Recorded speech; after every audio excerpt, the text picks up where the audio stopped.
अगर हम शुरुआती लक्षण अगर हम देखेंगे थायराइड कैंसर्स के, तो क्या कौन से ऐसे सिम्पटम्स हैं जो स्टार्टिंग में भी नज़र आते हैं, और साथ ही साथ अगर ज़्यादा उन्हें निग्लेक्ट कर दिया जाए तो उसके क्या कॉम्प्लिकेशंस हो सकते हैं? उस बारे में आप हमें कुछ बताइए। जो सबसे पहले तो और सबसे ज़्यादा देखा जाता है, एक स्वेलिंग आ जाती है नेक के नीचे हिस्से में, या तो दाएं ओर या तो बाएं ओर। मेन मेन सिम्टम वही, मेन मेन अलामत वही होती है। एक स्वेलिंग आ जाती है, जिसको हम अगर नेगलेक्ट करेंगे, बहुत टाइम तक, सालों तक ऐसे रखेंगे, तो उसको कैंसर में तब्दील होने का बहुत ज़्यादा चांस रहता है।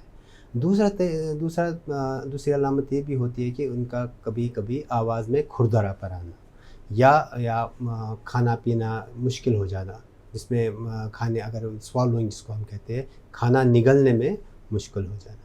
तीसरी अलामत ये हो सकती है कि लैटरल साइड, जो दूर है यहाँ से, अगर उनमें नोड्स में फैल जाता है ये कैंसर, तो यहाँ पर भी कई गिल्टियाँ या स्वेलिंग्स या लिम्फ नोड जिन्हें कहते हैं, वो बढ़ जाते हैं।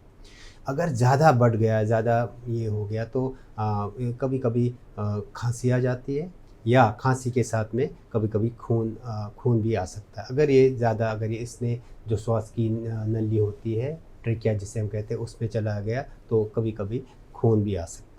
जी। ये सब चीज़ें होती है जिससे हम पता चलता है कि कैंसर पनप रहा है थायराइड ग्लैंड में।